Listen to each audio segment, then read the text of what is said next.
Hey guys, welcome to the Play for Life Comics FOC show for 2/11/23. Uh happy Valentine's Day to everybody out there as we're doing this. What this show is, guys, is our final order cutoff show. The companies tend to give us 3 to 5 weeks, depending on the company, to change orders, add, drop, different things um, that are coming out. It's a great way for you guys to kind of, take a look at some books, see if you want to order them through us. We offer 20% off on all the books. Um, we only typically show a handful of books. This week, especially, is kind of a short week. DC's been doing kind of a week on, week off thing with FOC a little bit. And so this one will be kind of short and sweet. But yeah, because there was no DC, no Dark Horse, no Boom, no IDW, none of that this week. yeah, they've been on kind of a different schedule. So, and so what we tend to show number ones, possible first appearances, and good looking covers. There are dozens of other books out there any given week for FOC. A great way to take a look at that stuff is if it's a DC book, go to lunardistribution.com. Scroll down a couple inches, it comes up to FOC for the week. It's right there, easy to see. If it's any other company, typically, you'll go to previewsworld.com. I tend to like to type in previews FOC. It pops right up for the week. That's a great way to look for any books that we don't cover. You can order them through us. We just kind of focus on a smaller list.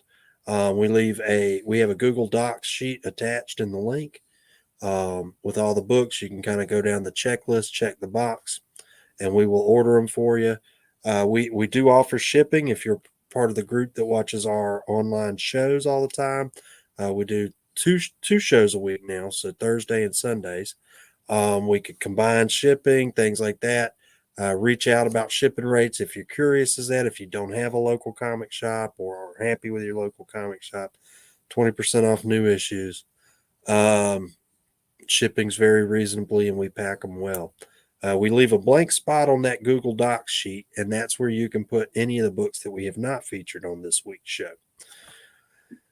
And I think that's about it. If you are part of the group that watches our online shows, we have changed up the schedule. We will no longer be doing a Tuesday night show for now. Maybe we'll add something in coming time. I don't know. We're just kind of moving things around. So without further ado, I'm gonna get started. First book of the week, No One by Image Comics. Now this one sounded pretty cool. There was a rash of murders some time ago. I believe it said 10 months in the city of Pittsburgh. In the months since, those killings have sparked a dangerous political movement. You have copycat killers and you have a bunch of mass vigilantes who are trying to hold people accountable. Uh, but they are, I don't know, the way they word it, it sounds like maybe it's a group that's calling themselves No One, kind of like we are the Negan, v for vigilante, right? Kind of thing, or like we're all Negan, that kind of thing, because it says not a symbol, not a hero. They could be anyone. They are no one. So it makes you think it's a group, not a group, that kind of thing. Without a leader. And there's a 10-issue thing, so they should move the story along at a pretty fast pace too. Yeah, which I like a good mini series. That's always been one of my favorites. Because it's short, sweet, to the point.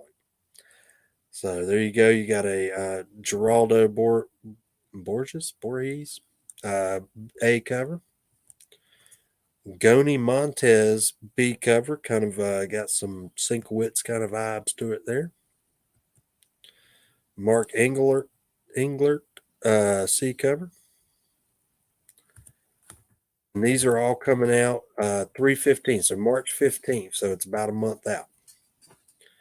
On to Avengers 9. This is a facsimile of the first appearance of Wonder Man. Of course, in the Disney Plus shows and stuff, They've teased some Wonder Man stuff. I think there's been some Wonder Man posters in the background or something. It's been a couple different things. They're making it like Wonder Man is coming, and they used him fairly heavily in West Coast Avengers, and a lot of these characters they're kind of bringing out in their cinematic universe reminds me were characters in either West Coast Avengers or that like mid to late '80s, early '90s Avengers run. So Wonder Man and She-Hulk and Black Knight and all these guys, White Vision. So maybe they're headed in that direction. And usually, if they do a facsimile, it's something they're starting to move forward. So could be a good one to get. Doctor Strange #1. This is a new Doctor Strange. Of course, they've had Strange and Strange Academy, and the Tradmore Doctor Strange that's been out. We've not had a straightforward Doctor Strange title in a little while. This one, wasn't he dead for a little while? He was, Yeah. or like, yeah, something. I mean, nobody in Marvel's actually ever dead. No, or DC, really, if we're being honest, But what it sounds like this is he's back and he's reunited with Clea and Wong, and they're doing kind of it's like Doctor Strange meets the Ghostbusters. Who you gonna call? Because they said, have your children fallen into a deep nightmarish slumber? Are demonic refugees invading your home?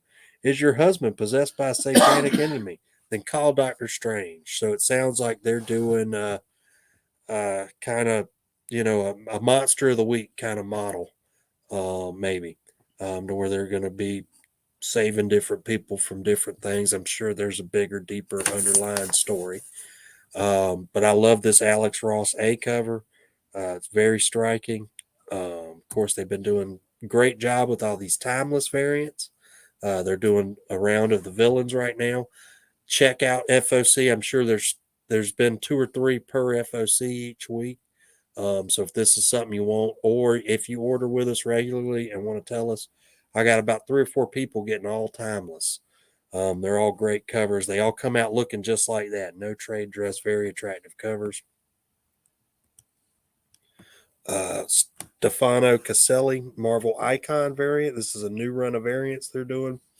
They're doing a very stark one color background with a great picture of the character right there. So this is obviously your America Chavez character. Martin Coccolo's Stormbreaker variant. Steve Scroche, Infinity Sage variant. I wanted to say Saga. Oh, shoot, I mistyped it. Oh, it is supposed to be in Infinity Saga. It happens. So if you're looking for Infinity Sage, it should be Saga, guys. On to She-Hulk. This is the start of a new arc. And they've gone back to legacy numbering. Also, this is Legacy 174. Or not gone back to legacy number. Sorry, this is Legacy 174. So they're hinting that something big's coming. And also, this should be the first appearance of a character called Scoundrel. We're assuming he's a villain. Because in the solicitation, they mentioned she's up against a new villain. Okay. Great Jim Bartell cover. She always knocks it out of the park. New artist that we weren't familiar with. If you guys are, let us know in the comments. Don't know much about Reiki Yagawa, but a sharp cover. Good looking. Kind of reminds me of the Bartell stuff a little bit, but with a little more detail to it. Storm and the Brotherhood of Mutants #1, second print. This book flew off the shelves for us. So we're looking forward to having the second print in there with a Lionel Francis Yu A cover, one cover.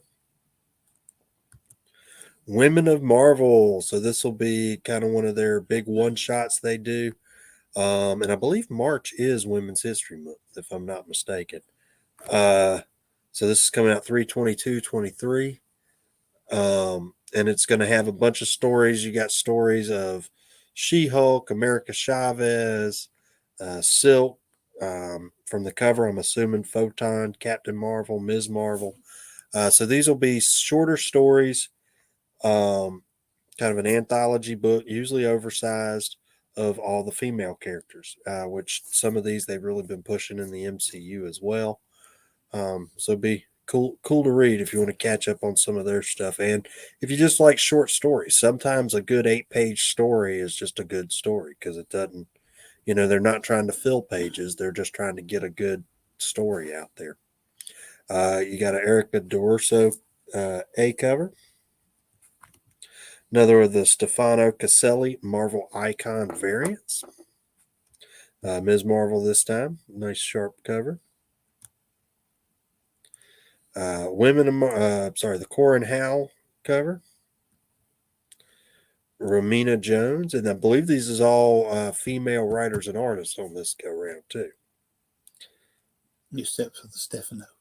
Oh, my bad. Sorry, guys. I kind of like this one, the Savage cover.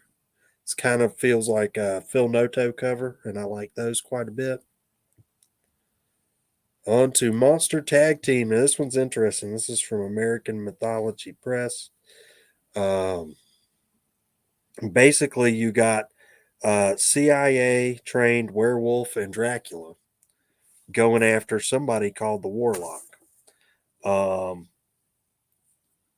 So you got, big enemies. It's sort of like the monsters versus the Harry Potter kind of idea of magical stuff, and it's magic and monsters, and you got some classic universal monsters like with werewolf and Vlad Dracula. So it'd be cool, and you got a great looking Vokes cover there. Kind of reminds me of old Bernie Wrightson looking stuff, the way they do the trees in the background and whatnot. Mark Spiracchio cover. You got what looks like Black Widow or Elena Belova. And that one is a painted cover. Oh, okay. So, a lot of them older monster kind of books always have painted absolutely. covers on them. All the old Charlton stuff and stuff like that. This is a throwback to.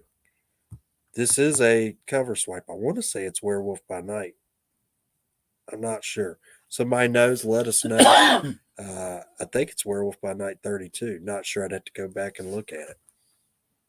Yeah, him versus Moon Knight. Yeah. And, well, that wraps it up, guys. And like I said, get those orders in. We try to put these orders in by Sunday morning, so I do ask that y'all get the orders in by Saturday afternoon. That gives you, the better part of a week to get them on there. We appreciate you guys watching this. If you ever have any questions, do ask us on the page. These do show on Facebook and YouTube. So if you find that one works better for you than the other, definitely check that out. Let us know.